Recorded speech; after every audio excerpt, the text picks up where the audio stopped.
दोस्तों, आज की कहानी एक जबरदस्त मर्डर मिस्ट्री पर आधारित होने वाली है, जिसमें एक ऑफिसर की याददाश्त चली जाती है और उसे फंसाने के लिए उसके ऊपर कई सारे झूठे इल्जाम भी लगाए जाते हैं।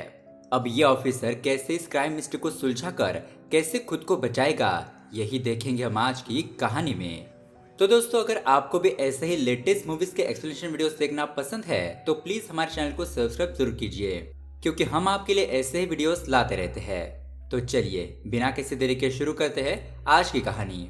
कहानी की शुरुआत होती है श्रीवास्तव नाम के आदमी से, जो कि कोलकाता के फाइनेंशियल क्राइम डिपार्टमेंट में काम करता है।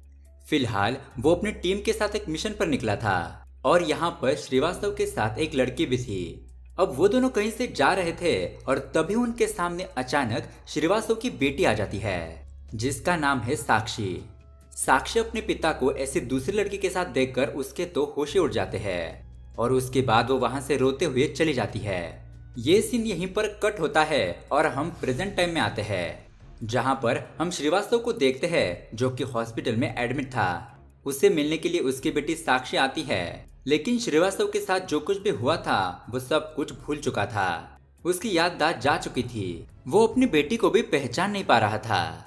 श्रीवास्तव अपनी बेटी से कहता है कि मेरा तो सिर्फ एक ही बेटा है, जो कि 5 साल का है। लेकिन यहाँ पर साक्षी अपने पिता श्रीवास्तव को समझाते हुए कहती है कि आपका एक बेटा और एक बेटी दोनों है। और उसके बाद साक्षी अपनी कहानी सुनाने लगती है, जहाँ हम देखते हैं कि साक्षी एक कॉलेज में पढ़ा करती थी और उसका भाई आदित्य स्कूल में पढ़ता था। साक्षी और आदित्य की माँ इस दुनिया में नहीं है, जिसके चलते आदित्य को नशा करने की लत लग गई थी, क्योंकि उनके पिता घर पर रहते ही नहीं थे। वो ज्यादातर काम के सिलसिले में बाहर ही रहते थे। वो अपने बच्चों को ज्यादा टाइम नहीं दे पा रहे थे। इसीलिए अब साक्षी अपने भाई को समझाती है कि आइंदा से तुम नशा नहीं करोगे। तभी रात के समय में उनके पिता श्रीवास्तव घर पर पहुंच जाते हैं और उसके थोड़ी देर बाद उन्हें एक फोन आता है। वो फोन पर बात कर रहे थे कि उनके ऑफिस के कलीग रविकांत ने खुद की जान ले ली। ये सुनकर साक्षी तो बहुत ही ज्यादा परेशान हो जाती है, लेकिन यहाँ पर श्रीवास्तव को कोई फर्क नहीं पड़ रहा था। दरअसल दोस्तों, श्रीवास्तव की जिंदगी में अगर कुछ भी होता है ना, तो उससे कुछ भी फर्क नहीं पड़ता और इसीलिए उनके बच्चे उन्हें कड़क सिंह नाम कहकर बुलाते हैं। खैर, अब उसके अगले दिन साक्षी मॉल में घूम रही थी। तभी साक्षी देखती है कि उसके पिताजी एक लड़की के साथ मॉल में घूम रहे हैं। ये देखकर साक्षी तो चौंक जाती है। फिर अगले दिन सुबह जब श्रीवास्तव अपने काम के लिए निकल रहा था, तब वो अपने बच्चों को कहता है कि आज मैं रात को लेट आऊंगा। और ये सुनकर आदित्य तो बहुत ज्यादा खुश हो जाता है, क्योंकि जब भी उनके पिताजी लेट आते थे तो वो दोनों मिलकर घर में बहुत सारी मस्ती करते थे। अब वो दोनों शाम को मूवी देखने का प्लान बनाते हैं। उसके बाद हम शाम को देखते हैं जब साक्षी अपने भाई आदित्य को फोन लगा रही थी। साक्षी तुरंत ही आदित्य के दोस्तों को फोन लगाती है और उसके दोस्त उसे बताते हैं कि आदित्य कहाँ पर है। साक्षी तुरंत ही उस जगह पर पहुंच जाती है और वो देखती है कि उसका भाई आदित्य तो नशा कर रहा था। ये देखकर उसे बहुत ज्यादा गुस्सा आता है और वो आदित्य को तुरंत ही लेकर अपने घर पहुंच जाती है। उसी रात जब श्रीवास्तव अपने घर पर पहुंचता है तो वो देखता है कि उसका बेटा आदित्य सिगरेट पी रहा है। ये देखकर श्रीवास्तव को बहुत ज्यादा गुस्सा आता है और वो अपने बेटे आदित्य को मारने पीटने लगता है। लेकिन उस वक्त साक्षी अपने भाई को बचा लेती है।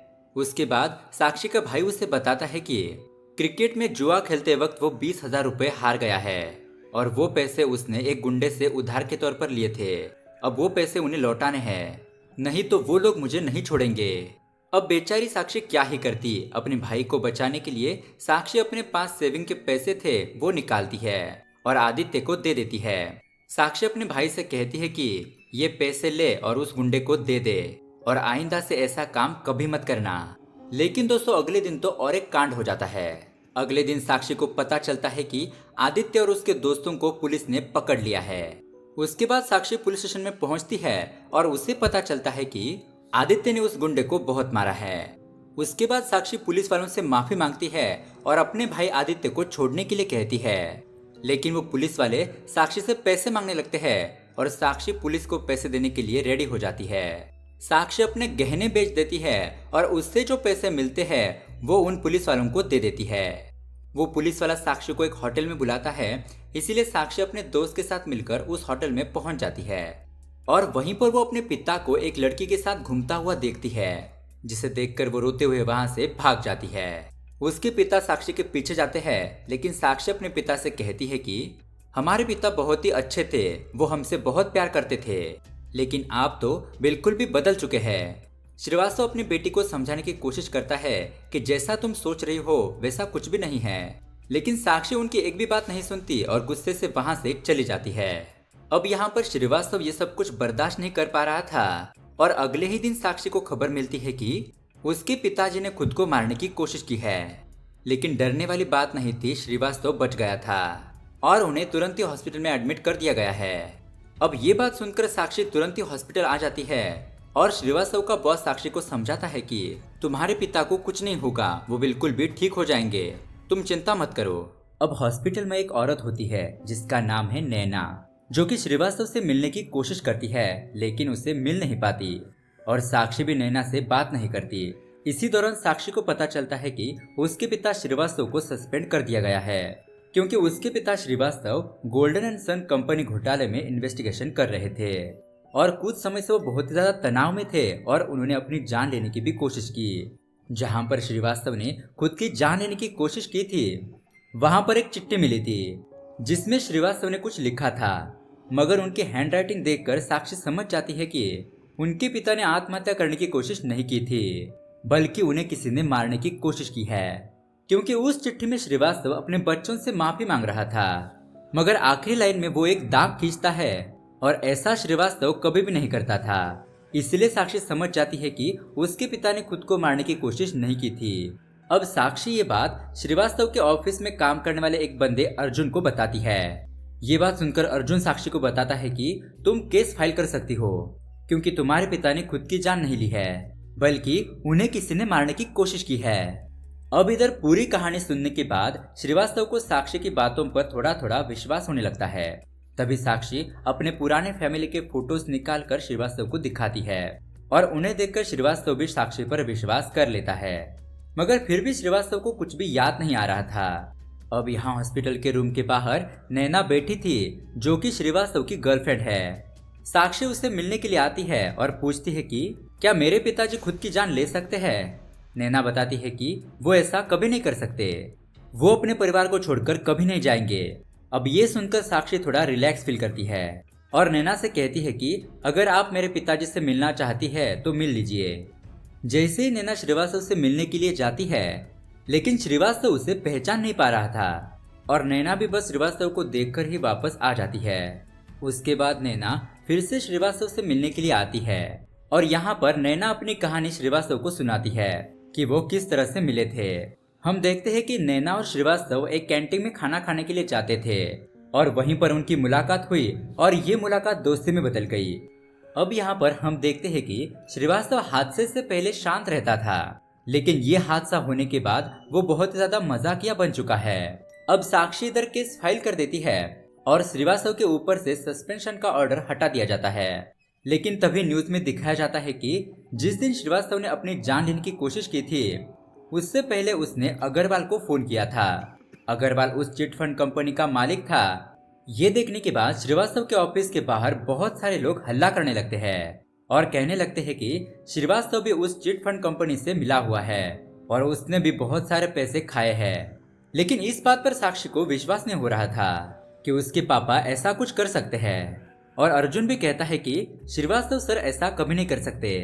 अब उसके बाद हॉस्पिटल में श्रीवास्तव से मिलने के लिए उसका बॉस त्यागी आता है और यहाँ पर त्यागी अपनी कहानी बताने लगता है। हम देखते हैं कि श्रीवास्तव अपने ऑफिस में बैठकर काम कर रहा था, तभी उसे मिलने के लिए त्यागी आता है और वो श्रीवास्तव से कहता है कि चीट फंड कंपनी में जो घोटाला हुआ है उसमें हमारा एक साथी रविकांत पकड़ा गया है और उसने 20 करोड़ रुपए खाए हैं। ये जानने के बाद श्रीवास्तव रविकांत से मिलने के लिए चला जाता है और उससे पूछता है कि इतने सारे पैसे तुम्हारे पास कहां से आए। लेकिन रविकांत श्रीवास्तव को कुछ भी नहीं बताता और हम देख पाते हैं कि रविकांत काफी घबराया हुआ था। तभी वो अचानक अपने ऑफिस के खिड़की से छलांग मारकर खुद की जान दे देता है। अब ये बात सीनियर्स को पता चलती है कि रविकांत की मौत श्रीवास्तव के सामने हुई थी, इसीलिए सीनियर्स श्रीवास्तव को सस्पेंड करना चाहते थे। लेकिन त्यागी वहां पर आकर सीनियर्स को समझाता है और उन्हें कहता है कि श्रीवास्तव हमारी टीम का बहुत ही इम्पोर्टेंट हिस्सा है। और त्यागी की बात सुनकर सभी सीनियर श्रीवास्तव को सस्पेंड नहीं करते। लेकिन अब श्रीवास्तव जानना चाहता है कि आखिरकार रविकांत ने ऐसा क्यों किया, और वो उसकी फाइल को देखने लगता है। और उसे पता चलता है कि रविकांत को तो ये केस नहीं मिला था, मगर फिर भी वो ये केस क्यों देख रहा था। छानबीन करने के बाद श्रीवास्तव एक आदमी को पकड़ता है जिसका नाम है शाकिल, और ये चिट फंड कंपनी घोटाले के पीछे भी था। श्रीवास्तव उसे अग्रवाल के बारे में पूछता है कि वो अब कहाँ पर है। शाकिल उसे बताता है कि अग्रवाल अभी एक होटल में है। उसके बाद श्रीवास्तव अपनी पूरी टीम के साथ उसी होटल में पहुंच जाता है, और ये वही सीन है जहां पर साक्षी ने अपने पिता को उस लड़की के साथ देखा था। और इसी गलतफहमी की वजह से श्रीवास्तव हमेशा परेशानी में रहता था। और इसी बीच उन्हें खबर मिलती है कि श्रीवास्तव ने खुद को मारने की कोशिश की है।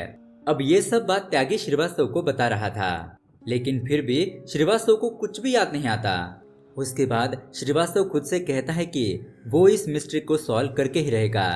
अब अर्जुन श्रीवास्तव से मिलने के लिए आता है, और वो उसे बताता है कि जिस दिन आपकी बेटी के साथ आपका झगड़ा हुआ था, उस दिन आप अपने ऑफिस के कमरे में अकेले बैठे थे और आपसे मिलने के लिए सुभाष आया था, और उसके बाद ही आपने खुद की जान लेने की कोशिश की थी। लेकिन जब अर्जुन श्रीवास्तव को बचाने के लिए अंदर आया तो उसने देखा कि उस कमरे की खिड़की का नेट टूटा हुआ है, और उसने अगले दिन देखा तो उस खिड़की का नेट बन गया था।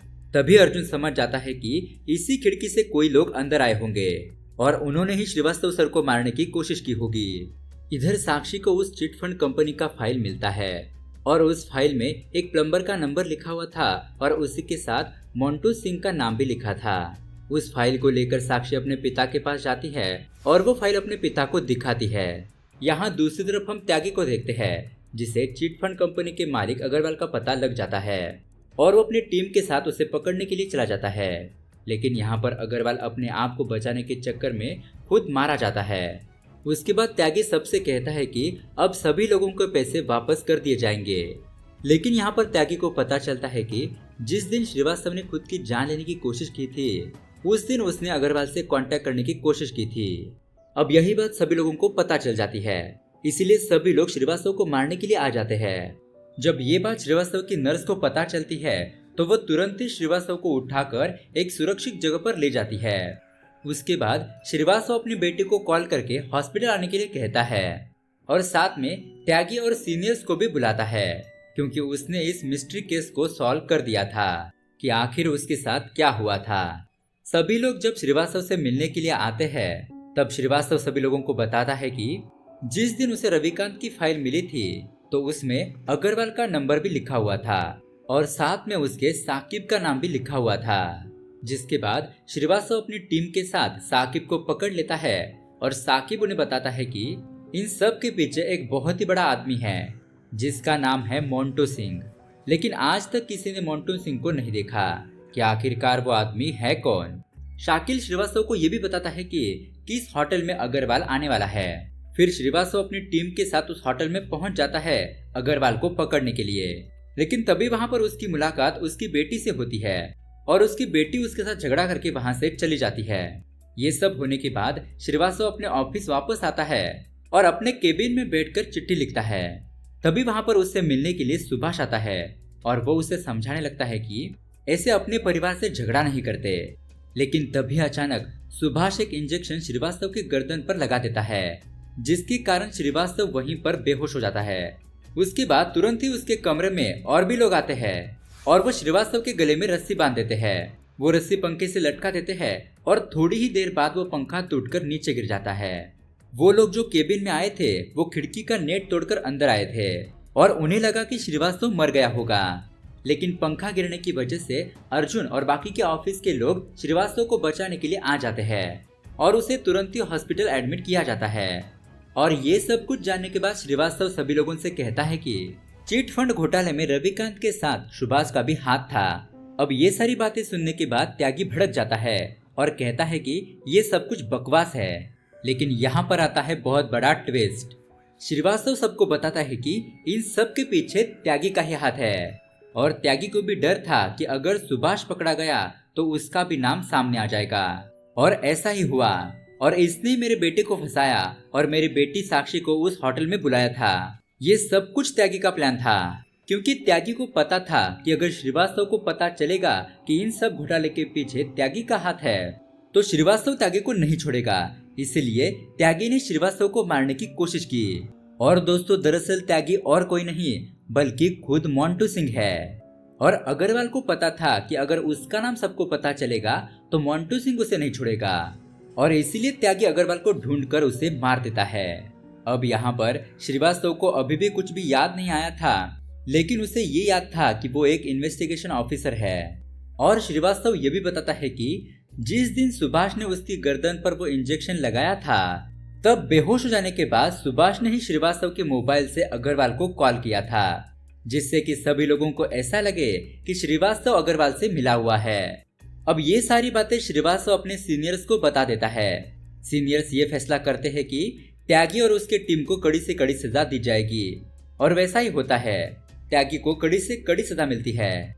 अब इधर श्रीवास्तव की याददाश्त तो वापस नहीं आई थी, लेकिन वो यकीन करता है कि साक्षी और आदित्य ये दोनों ही उसके बच्चे हैं और आगे की जिंदगी वो खुशी खुशी उनके साथ बिताना चाहता है। और ये सुनकर सभी लोग खुश हो जाते हैं और यहीं पर ये कहानी एंड हो जाती है। तो दोस्तों, ट्विस्ट से भरी ये कहानी आपको कैसी लगी हमें कमेंट करके जरूर बताइएगा।